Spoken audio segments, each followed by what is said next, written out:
All right, you fuckers. Want to know how a bunch of dweebs in some shitty Shanghai basement ended up running a whole goddamn country? Hold your horses, hotshot. It's a bit more complicated than that. Fine, fine. But trust me, this shit's wild. Betrayal, backstabbing, power grabs galore. Well, first, we got to rewind back to the early 1900s. China's basically getting its ass kicked by everyone. Post-World War I, total mess week, divided, ripe for some crazy ideas. So this is where these commune masterminds come in. Yeah, Chen Duxiu and Li Dazhao, these guys were all about Marx, figured China needed a serious makeover, communist style. So like the OG Chinese commies spreading that Marxist gospel. Pretty much. Inspired by those Russians, thought China needed its own proletarian party, you know? Started spreading the word, little study groups, the whole deal, laid the groundwork for the CCP. Okay, but weren't they also part of that May 4th movement thing? That was more about nationalism, right? Right. May 4th movement, massive student protests in 1819, pissed off about that Treaty of Versailles, basically screwed China over, gave a bunch of their land to Japan. So yeah, nationalism, but also they were ready for a change, right? Exactly. And our Marxist buddies, they saw a chance. They figured, hey, these people are ready for a revolution. Let's lead it. Sneaky bastards. So when was the CCP officially born? Some big ceremony robes and shit. Nah, nothing fancy. July 1921, a bunch of dudes meet in some dingy schoolhouse in Shanghai, talking about overthrowing the government. So they had their little communist club. But how do they go from that to actually challenging for power? Well, they knew they couldn't do it alone. China was still a mess, warlords everywhere, the Kuomintang, the KMT, trying to grab control. So they decided to play nice with the KMT, form the first united front. Wait, they teamed up with the KMT? Those guys were the opposite of communists. It was a temporary thing. They both wanted to unify China and kick out those meddling foreigners. Yeah, I can see that going south real fast. You got that right. 1927, Chiang Kai-shek, leader of the KMT, he'd had enough of those commie bastards. Launches a purge, thousands of CCP members dead, the rest go into hiding. Damn, talk about a bad breakup. So the CCP is basically fucked, right? How the hell do they recover from that? Well, that's where Mao Zedong enters the picture. Ah, Chairman Mao, hardcore communist badass. Yep. After Chiang Kai-shek's purge, the CCP was on the ropes, surrounded, facing annihilation. Mao comes up with a daring plan. Break through the KMT's encirclement and march over 6,000 miles to a new base. 6,000 miles walking. Were they nuts? It was a desperate gamble, but it worked. The Long March, it's legendary, cementing Mao's position as leader. They were serious, willing to fight, suffer, die for their cause. Hardcore is right. So they hide out in the mountains, licking their wounds, plotting their revenge. Not quite. The Long March saved them, but they were far from in control. So what then? They build up their strength in the Northwest, keep fighting the KMT, then boom, Japan invades China in 1937. Everything changes. Second Sino-Japanese War, brutal, millions dead, total chaos. So the CCP is stuck in the middle of this shitstorm. Right, but it also became an opportunity. An opportunity? How so? While the KMT goes head-to-head with the Japanese, the CCP does things differently. Guerrilla warfare. They harass the Japanese, hit their supply lines, win support from the peasants. Sneaky bastards. So they're playing the long game while the KMT gets their asses kicked. Exactly. By the end of the war in 1945, the CCP is seen as the real patriots. Okay, so after all that, they're ready to take on the KMT for real. You could say that. The Chinese Civil War, 1946, it was the final showdown. Brutal, bloody, millions dead. Mao leads the CCP to victory, right? By 1939, they crush the KMT. Chiang Kai-shek flees to Taiwan. October 1st, 1949, Mao stands in Beijing and proclaims the People's Republic of China. Holy shit, what a ride from that shitty basement to running the whole goddamn country. But Mao's reign wasn't exactly peaceful, was it? Let's just say Mao had some unique ideas for China. Policies like the Great Leap Forward and the Cultural Revolution were ambitious, but led to a lot of suffering and chaos. Sounds like we've only just scratched the surface of this communist shit show. You got it. We've covered the CCP's rise to power, but next time we'll dig into how they control everything, their global ambitions, and what it all means for the rest of the world. So last time we left off with Mao and his communist crew taking over China. It's 1949, People's Republic is born. Big question is, what are they going to do with all this power? Yeah, winning's one thing, but running a whole damn country. Yeah. Especially one as fucked up as China was back then. How'd they even start? Well, first things first, they had to get control, right? China was a mess after all those wars. So the CCP goes about consolidating their power, sets up a one-party state, and basically gets rid of anyone who disagrees. Sounds a bit dictatorial, no. I thought communists were all about the people. In theory, maybe. But these guys, they were all about keeping their power no matter what. Purged their enemies, re-educated intellectuals, collectivized agriculture, everything under state control. So much for freedom and all that. At least everyone had food, right? Yeah, not exactly. Mao's big plans for a socialist utopia, they kind of backfired. 1958, he launches the Great Leap Forward, this crazy idea to industrialize everything super fast and boost agricultural production. Sounds like a recipe for disaster. It was a total clusterfuck. Forced farmers into communes, backyard steel furnaces popping up everywhere, total disaster. Traditional farming practices were destroyed, the steel was shit, and it caused one of the worst famines in history. Millions dead, economy tanked. Mao's reputation took a hit. Damn, so what do? Finally admit he screwed up. Not a chance. Instead, he doubles down.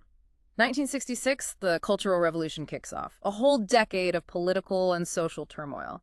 Mao unleashes the Red Guards, these radical students, to go after anyone suspected of being against the revolution. So basically a giant communist witch hunt. Pretty much. Intellectuals, artists, anyone they didn't like. Targeted, humiliated, tortured, killed. Chaos everywhere. The country was tearing itself apart. Fucked up shit, man. When did it finally end? Luckily, Mao dies in 76. Cultural Revolution fizzles out. China was exhausted, traumatized, and desperate for some stability. And that's where Deng Xiaoping comes in, right? The guy who brought the CCP back to reality. Exactly. Deng was a pragmatist. He knew Mao's crazy policies had almost destroyed the country, ditched the class struggle crap and focused on the economy, opened up China, embraced market reforms. So basically, screw ideology, let's make some money. Pretty much. Deng's reforms transformed China. Huge economic growth, millions lifted out of poverty. But while he loosened up the economy, he kept his grip on the political side. Crushed dissent, made sure the CCP stayed in control. Smart move. Keep people happy with full bellies and they won't revolt. Exactly. And that's been their playbook ever since. Economic growth plus political repression. It's how they've stayed in power for so long. Okay, so we get how the CCP got here. But what about the inner workings of this communist machine? Who's really in charge? Well, it's a hierarchy. Layers upon layers of power. At the top, you got the Politburo Standing Committee, a small group of elite leaders making all the big decisions. The communist mafia bosses. Exactly. And below them, you got the Politburo, the Central Committee, the National Congress, all these different bodies with different levels of power. Sounds complicated. How the hell do they get anything done without everyone trying to stab each other in the back? Theoretically, it's based on democratic centralism. Basically, they can debate and discuss within the party, but once a decision's made, everyone falls in line. Sounds like bullshit to me. How much real debate can there be when you've got a bunch of power-hungry communists? You're not wrong. In reality, the CCP is not a democracy. You disagree, you get silenced. So how do they silence dissent? Re-education camps. They've got a few tricks. Yeah. Censorship, propaganda, good old-fashioned intimidation. But they also have shuangui, their internal disciplinary system. Piss off the wrong people, you can be detained, interrogated, disappear, no due process, nothing. Sounds like a nightmare. So if you live in China, you just shut up and do what you're told. Pretty much. They've created a system where people are too scared to speak out, to question the party. So they've built a giant prison disguised as a country. It's not that simple. China has made progress. Many Chinese people are proud of their country.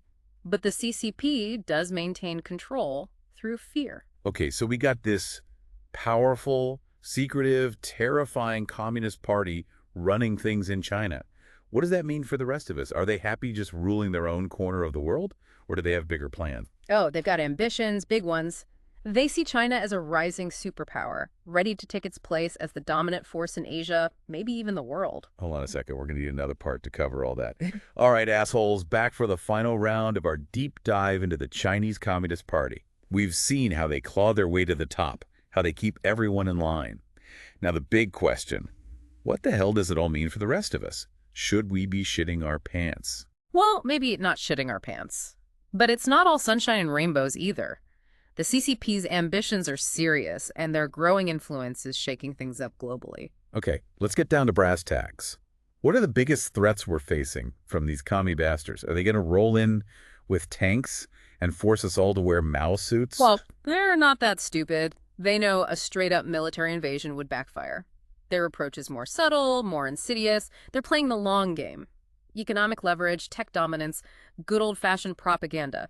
They want to reshape the world order, and they want to do it on their terms. Okay, so no beach landings, but they're still coming for us, just with different weapons. What should we be worried about? Well, there's the economic threat. China's an economic powerhouse, second largest economy in the world, and they're not slowing down. They're pouring money into cutting-edge tech, AI, quantum computing, biotech. They want to be the global leader in innovation. So they're going to outsmart us and outspend us. They're certainly trying. They've also got that Belt and Road Initiative, massive global infrastructure project, pumping billions into developing countries, building ports, railways, pipelines everywhere. It's a way to gain influence and create dependencies. Sounds like a trap to me. Get these countries hooked on Chinese money, then screw them over when they can't pay up. Yeah, there are definitely concerns about debt traps and predatory lending, but it's also a tempting offer for countries struggling with poverty and lack of development. So they're buying their way into global dominance. What else? Are they going to start spreading communist propaganda through TikTok? They're already doing it, just more subtly. They've got a sophisticated propaganda machine.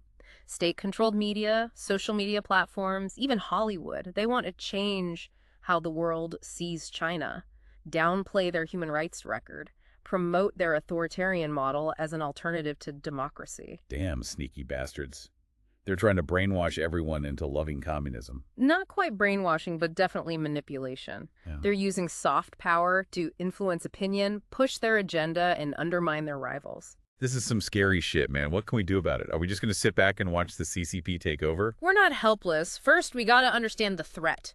See through the CCP's bullshit. We need to be vigilant, call out their human rights abuses, and counter their propaganda with the truth.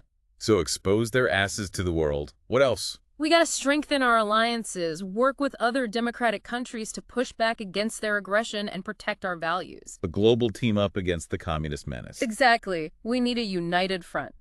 Show the CCP we won't be intimidated. Okay, I'm getting fired up. What about the military side of things? Should we be getting ready for a fight? Military strength is important, but it's not the only answer. We need a multi-pronged approach. Diplomacy, economic pressure, technological innovation, and a strong military. It's complicated, but we can't ignore it. The stakes are too high. Damn right they're high. This isn't just some political game. It's about the future of freedom, democracy, the whole damn world. You got it. The CCP's rise is a defining challenge. It's a battle for hearts and minds, for economic and technological dominance. We can't afford to lose. Well, you've officially scared the shit out of me. But at least now I get it. Our listeners are going to finish this deep dive a little smarter, a little more informed, and yeah, probably a little more terrified. That's the point. Knowledge is power, and understanding the CCP is how we can counter them and protect ourselves. All right, you magnificent bastards, that's all for our deep dive into the Chinese Communist Party. From their bloody beginnings to their global ambitions, we covered it all. We laughed, we cried, we considered building bunkers in our backyards, but most importantly, we learned. Now go forth and spread the word. Tell your friends, family, even your goddamn goldfish about the communist threat. And for fuck's sake, stay vigilant. The future might depend on it. Peace out.